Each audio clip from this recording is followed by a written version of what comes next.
Samuel Johnson said, "He who tires of London tires of life." We're right in the centre of London. Isn't it very distracting to be here? How can I study and enjoy the city? What a great question. We are absolutely thrilled to be in the centre of London, and part of coming to study in the centre of London, not in a park near the centre of London, but actually in the centre of London, means that of course MBAs are going to be really challenged by all the distractions that are out there, but at the same time they're there to be enjoyed. Being in London and becoming a Londoner during the course of the MBA is one of the things that we really encourage. Some colleges offer their training in a very secluded place. Very peaceful, you can really study and get things done. How can you really get your MBA done and concentrate with all of this, with the bright lights? Well, I don't know how many organisations operate on a similar principle, that taking away their talent and putting them into a sort of a quiet zone in order to get the best out of them. I mean, corporations expect people to be able to cope with stimulus and pace and the excitement and distractions and still be able to deliver results. So from our point of view, there's no better place to study than right in the thick of it. And there are 5 or 6 other MBA programs in London. They're in different spots in London, but why would I come to this particular location in London? Okay, well, we are very proud to be right in the middle of both the City of London and also the new economy, which is becoming established on our other doorstep. What is that new economy? Well, our government called it the Silicon Roundabout. I mean, Silicon Roundabout is not quite the same as a Silicon Valley. It sounds like an operation. Right on the other side of our location, we have we have the Google campus and we have Tech City, and those are areas where entrepreneurs are gathering, where new business models are being forged, and we have that on one side, ideas, and on the other side we have money. So we're kind of right in the middle of a very exciting dynamic. Does Tech City really exist yet, or is it an idea? Oh, it really exists, and we're quite involved with it in that our MBAs get to go to Tech City, and we have a big entrepreneurial focus, you see, here at CAS, and that creates the opportunity for entrepreneurs a lot of entrepreneurs want to access business skills. And I think in the past, a lot of entrepreneurs have been almost frightened of MBAs, the idea that MBAs are money people that come in and tell other people what to do. But many MBAs are business people, and certainly that's what we teach here at CAS, and business people like new ideas. A few miles away is LBS, very highly ranked. Why would I come to CAS and not to LBS? Okay. Well, we often interview candidates that have also been interviewed at LBS, and we listen very carefully to what they have to say about how they compare the two experiences.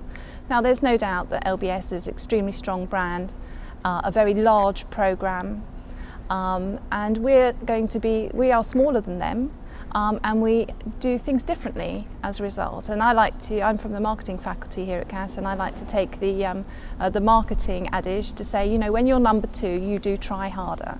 So people that come here and choose us do report that they are getting something different. Our programs are smaller. That means that the MBAs interact much more closely with the faculty that are in and out of this building all day long. They get to know the faculty in a much more, they get much closer to the faculty, shall we say, and get the benefit of faculty input into their work. You try harder. Do you do as well? We do as well in the things that are important to our students. So, for example, I know many students would look at Financial Times rankings, for example, to make comparisons between programs.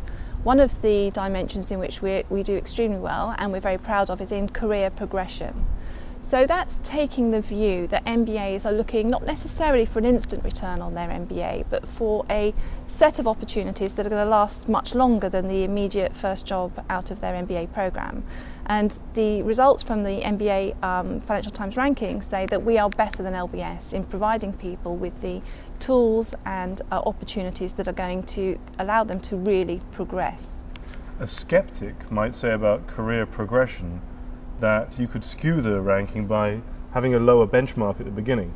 If someone comes in lower, then the progression that they experience is only relative to where they started. So maybe LBS students just start from a higher benchmark?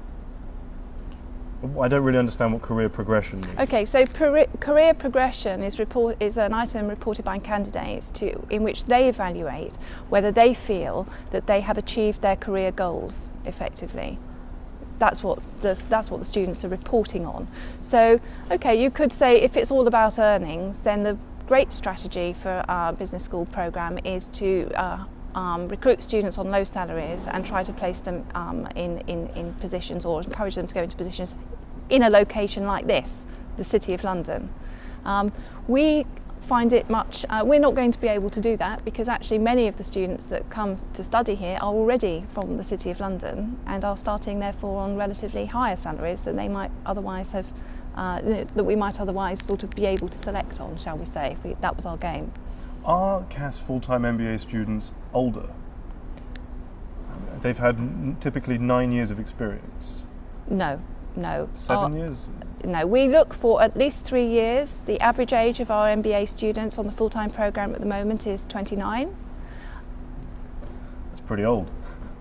Well, compared with some programmes that might be considered old, but it is younger than obviously our executive programme, where the age is 34. And we do, at certain points in the programme, encourage all the MBA cohorts to mix. There's a claim on the website that the world is getting tougher. Mm-hmm. No, it's not. It's lovely. What does it mean that the world is getting tougher, and why does that matter to my application? The world is getting tougher. I would say that for individual, I don't agree with you that the world isn't getting tougher. I think that competition is extremely fierce. I think that many corporations are expecting people to be educated to a higher standard and for longer, and there are also many sort of corporate careers are in fact getting shorter, in that people leave early and embark on second careers or even third careers in some cases. Now, an MBA education is and certainly an MBA education here at CAS, where we focus very much on professional development and on a practical application of skills that people acquire. The kinds of work that we do believe that people have to be prepared for a volatile and uncertain and complex economic environment, and that an MBA makes them very portable to find opportunities wherever they might be. What about the CAS full-time MBA makes me tougher? The things you say may or may not be very accurate, but what makes me tougher from this experience? Okay, well, I don't know if tough is the word I would choose. The word I would choose is resilient. And resilience is an important thing for MBAs to be able to have. Now, what makes them resilient? On many parts of our programme, we teach in the classroom, and then we take students into real problem-solving situations. They present competitively, they can present in front of faculty, in front of senior alumni, in front of industry practitioners, and they receive feedback on their performance, which is extremely formative. Something that people become tough through doing is getting their hands dirty. When do I get my hands dirty on this program? Okay, so with the full-time program, we have 4 components to our core program, and at the end of each of those components, we have a week which is called our integration week, and at the beginning of that week all the students receive a challenge in groups, and they then have to deliver on that challenge within a very finite period of time, again in this very testing, evaluative environment that we organise for them within the school. It sounds like The Apprentice, actually. From the website, there's a film challenge, there's a consulting project. How do I choose that I get on the film project? Or is it randomly allocated? Okay, the film project was a piece of coursework that was given, and so everybody would have participated in that. That was a method of assessment, given that we know that students, it's not just the written word and their ability to communicate through the written word that's going to make them differentiated in a job market. Can I fail the integration week? Yes, some groups do fail. What happens? Well, they will be asked to resubmit their work. Do they have to sit in the corner wearing a little hat? They feel like they should. I think that, yes, I mean, MBAs are very competitive. They compete with each other and they enjoy winning and losing. And although we are, and I think the students would say that we're a very collaborative school and the cohorts do stick together, you know, while we're in this building, then we want to test each other, and so some of them probably do feel that. Do you rank the students within the class? In terms of their overall performance? On any metrics, on any criteria? Well, they're assessed, so their examination performance, their coursework performance is obviously would put them in a ranking.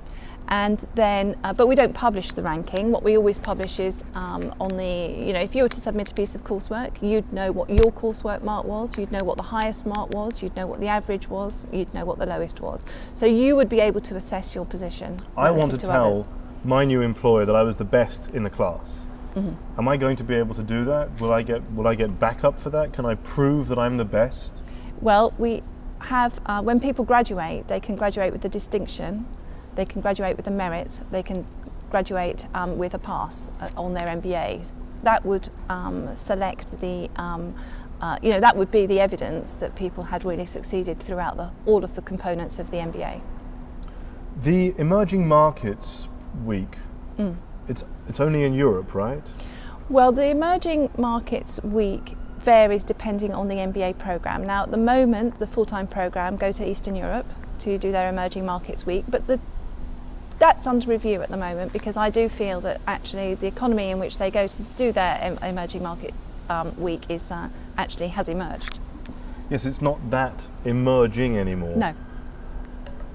That's under review. I mean, that's a very live discussion as to where we're going to go next with that Where component. would you like to go? I'd like to go to South America, and I'd like to go not to Brazil or Argentina. I'd like to go perhaps to Chile or Peru, or one of the countries there that we could really point to as being emerging. Colombia, perhaps? Well, Colombia, we have very good relationships with Colombia. We have a number of excellent Colombian students that have participated and been extremely successful on our MBA. We have a very vibrant Latin American society here, and recently we've had the ambassador to Colombia in to talk about how we might work with Colombia. But whether you go to Eastern Europe or Colombia or Brazil, in 1 week, can you really do something meaningful? Well, although calling it the Emerging Markets Week, I think doesn't really capture the essence of what the student experience is. It's like a consulting challenge in an unfamiliar environment. So what happens in that week is that students, before they've gone, they will have had a briefing on a number of different companies that have come forward or been selected by our faculty as having real consulting business challenges that they are offering as tasks for MBA students to address. Now, the students then will shortlist among a variety of different projects, and if you like, bid for a project to be assigned to. Can I just check? I mean, if my business had a real problem, would I want a trainee MBA student to come and fix it? Are these real business problems, or they're sort of convenient things somewhere on the to-do list? Well, before they can be put onto the table, the companies who have suggested that they have got a problem are visited in their office by a senior member of our strategy faculty to discuss whether that business problem is serious enough to actually constitute a project that we're going to put people on. But if it's really serious, they probably would want to do it with professionals. Well, they have the advantage of having very talented and experienced people come to work with them for a week and actually generate some huge impact for nothing. But they don't have skin in the game. They're not being paid, and if it all goes pear-shaped, if it all goes pear-shaped, the MBA students aren't really accountable for it. If it's a real problem, I imagine you want to be able to blame somebody if it goes wrong.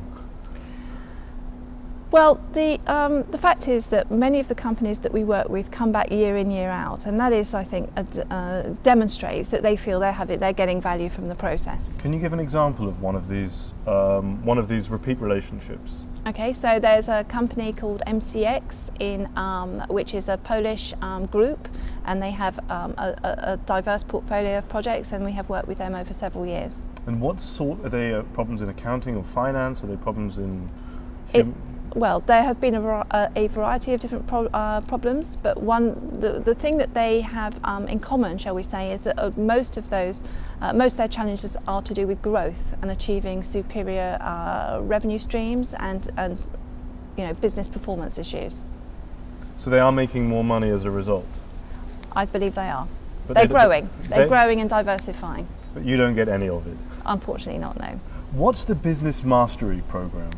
Well, the Business Mastery Project is if you like, it's a bit like a dissertation, and it happens at the end of the course. Although some students will start it earlier, depending on what on their level of motivation and indeed on time, because the one-year program is extremely tough time-wise.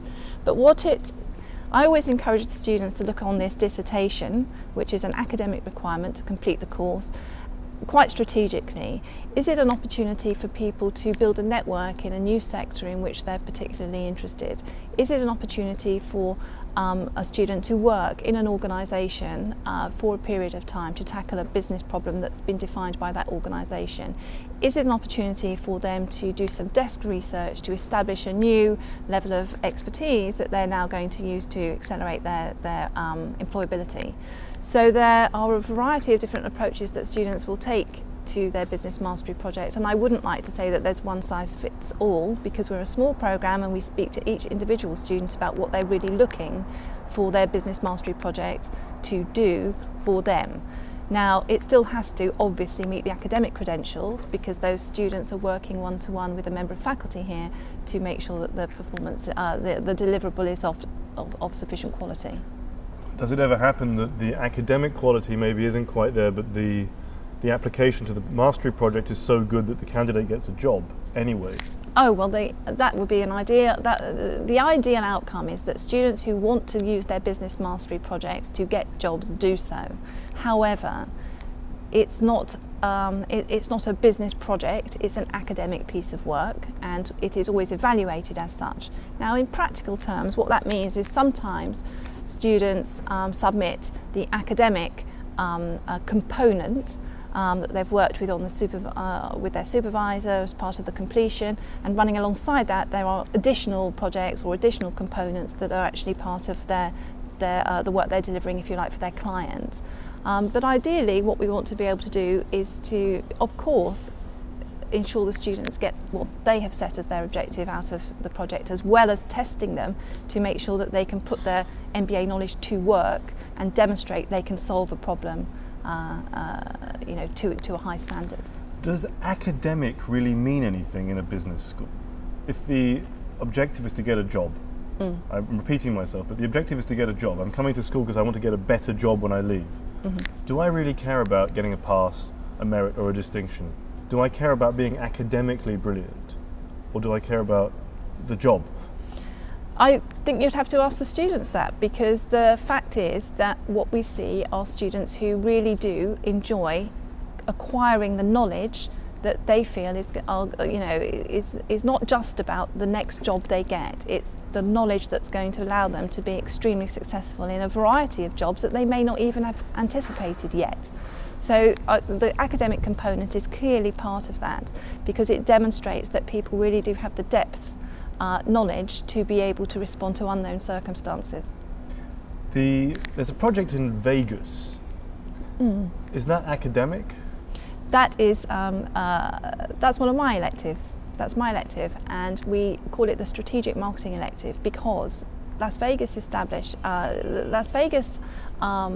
has over nearly 40 million visitors a year, many of whom are repeat visitors, and they have some of the largest resorts in the world competing aggressively for every dollar that those visitors bring to them.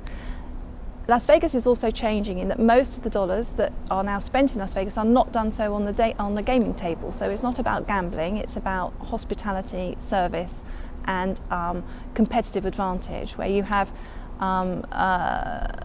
sort of hugely huge resorts who are constantly innovating. Now, what we do on that elective is that we go behind the scenes. We go into the offices of the Chief Marketing Officer, we go in and we meet the people who run, for example, the loyalty programs or the property programs or the real estate, the marketing programs, and we talk to them about how they are competing in this very vibrant and vigorous part of the world that I think the students would say to you, gosh, they were surprised at how much they learned during that program. But it is a popular one. It's in Las Vegas.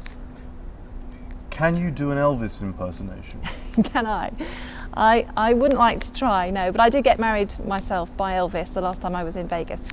You got married in Vegas last time you were there? Mm. Were you planning to do that, or you just did it? I married the man that I have been with for quite some years, and it was a surprise at the end of the course that he'd arranged for me. And some of the students came. Yeah, some of the students came. So I have them on film as my witnesses at my Vegas wedding. So that was the real reason for the trip? No, I wouldn't like to say it was. It was a happy outcome. It was a happy ending. We've spoken to a few schools about this, and some feel passionately that there's a conflict, or that they have some principle or value that allows them to steer through. You're offering something for somebody's life and enrichment, and at the same time you're a profit-making enterprise. Well, we're a university, and as such, we are, in the public domain, where we're not about generating superior profits. But it does cost a lot of money. We're not the London Business School. But it does cost a lot of money to do the course. Yes, it does. It's privately funded, even if it's publicly backed.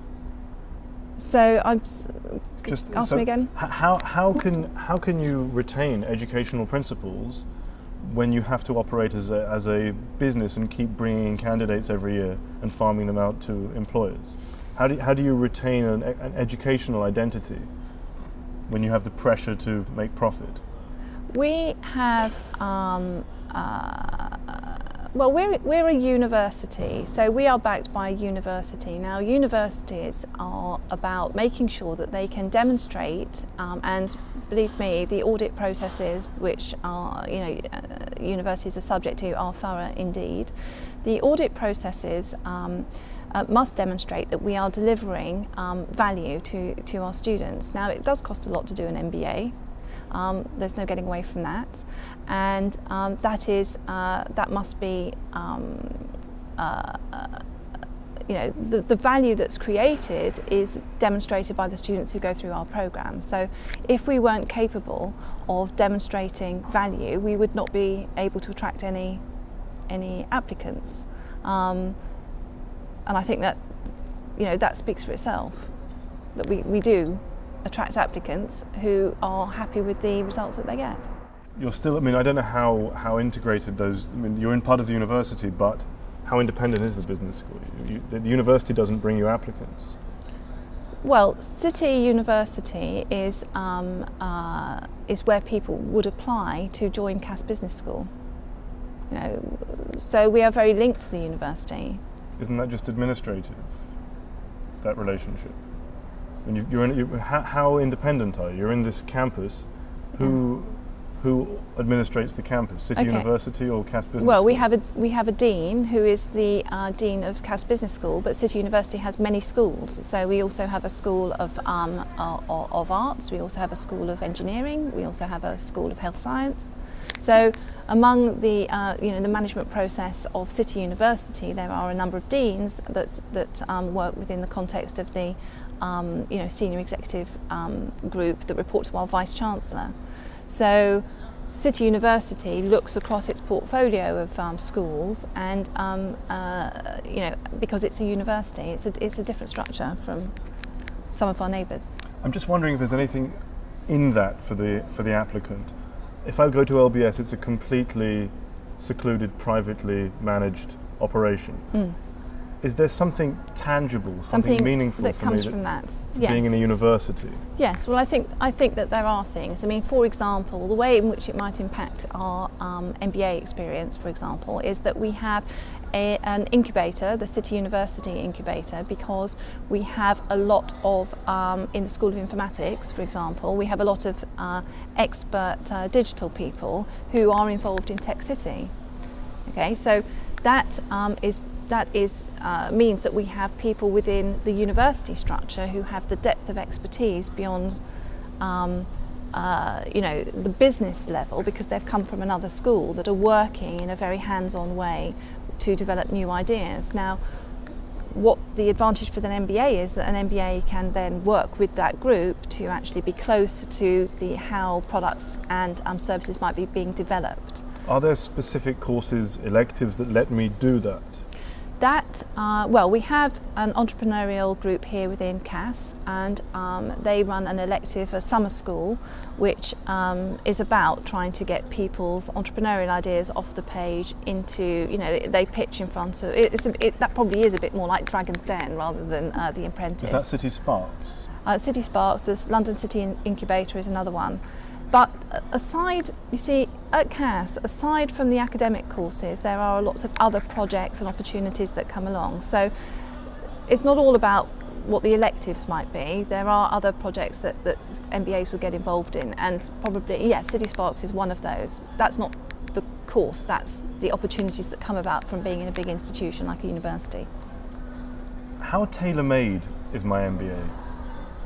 How much is dictated and mandatory, and how much flexibility do I have? Okay, so there is a core program that everybody will go through on the full-time program. That lasts about 6 months, and thereafter students can then choose among a range of electives in order to pursue particular interests that they might have. Is the first 6 months then very standardised? Yes, that's the core program that everybody goes through at pace together. And for somebody who's worked for 6-7 years, is it always easy to make that transition to 6 months of classroom-based learning? We take 3 weeks to induct students when they join here, because there is an adjustment that they have to make, and it is an adjustment to do with working in groups, very international groups, cross-cultural groups.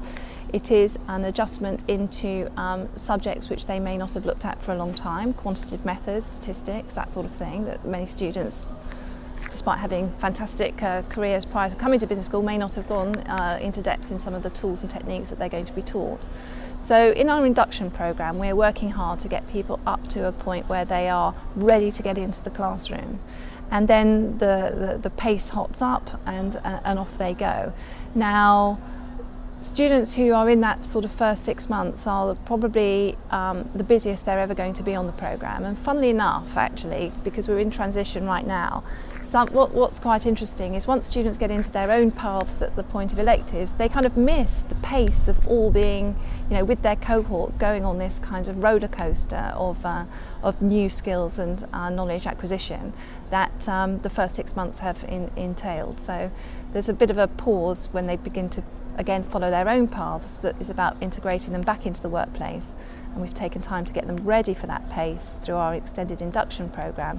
And then there is this kind of hothouse of the core programme that they all experience together. Although within that, of course, they have, there's a strategy project, there are the integration weeks that take people into depth into different areas, but they keep coming back to each other. Another claim on the website, and I don't want to hold you accountable for everything written on the website, is that the MBA will professionally revitalise me. Does that mean I'm coming in a bit sick, with a cold, and I need to be revitalised and given an academic ibuprofen? Well, professional revitalisation, how would we describe that? Professional development is a key part of how we are running our MBA here at CAS. So it's partly to do with the fact that knowing the answer isn't necessarily enough. We want people to be able to do and to be as professionally competent as they can possibly be. So, for example, professional development runs alongside and is integrated with our academic programme. And that means that students not only acquire knowledge, but they also acquire these skills which are going to be part of putting ideas into practice, which we take very seriously here. So coming to business school should give people, should round people out and give them a lot of confidence that they not only know the answer, but they can lead it, they can implement it, they can deliver it, at pace. The word revitalise just interested me, because it got me thinking, is business school for somebody who is healthy in their career, or is it for somebody who feels sick in their career?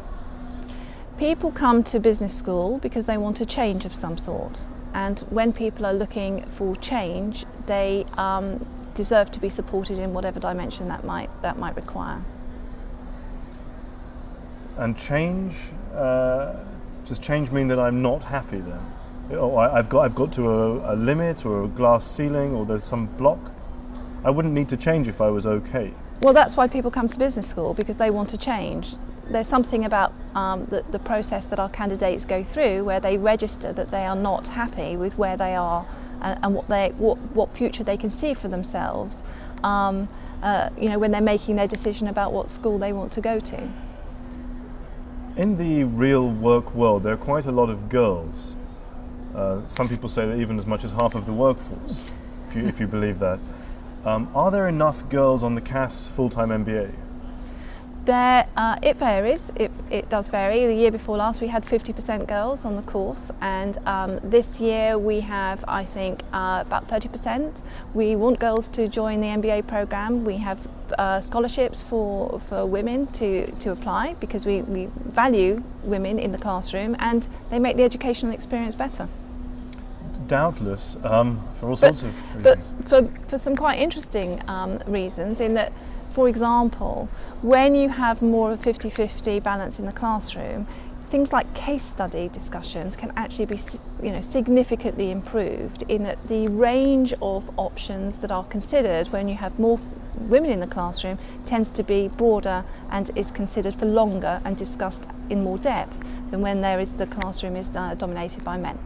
Why don't, and it's only speculative, but why don't as many women come to business school as men? I wish I knew the answer to that, because if I did know the answer to that, I would be I'd be very pleased to welcome more women applicants into our school. I think they don't necessarily look at their careers in quite the same way. So I'm very much into this idea that women should get themselves educated to as high a standard as they can, because that gives them much more flexibility for the rest of their careers. And I would like to encourage people to come to our school and do that, because we're very supportive of women who want to come to our programme. To throw some statistics, and again I'm just looking at the website, more than 12,500 CAS MBAs working in senior positions around the world, as part of an alumni network of 35,000 people. Does that mean 22,500 alumni are not in senior positions? No, I think it's to do with the fact that we have a lot of students who haven't done the MBA. I mean, there are many other degrees that take place here at CAS. So actually, how many MBA alumni are there globally? Is there somewhere I could check that? Oh, I would speak to our alumni office. Yeah, I don't know actually off the top of my head. I know I'm meeting some later, because we often we spend a lot of time together, but I don't know what that number is. And what's the value of the non-MBA alumni network? Well, we're a small school, and we want to make sure that we all get to know each other. So there are other students here doing our specialist masters, for example, and that they come along and they come to our events, and we want to network as much as we can with all the students who've passed through these doors. Why?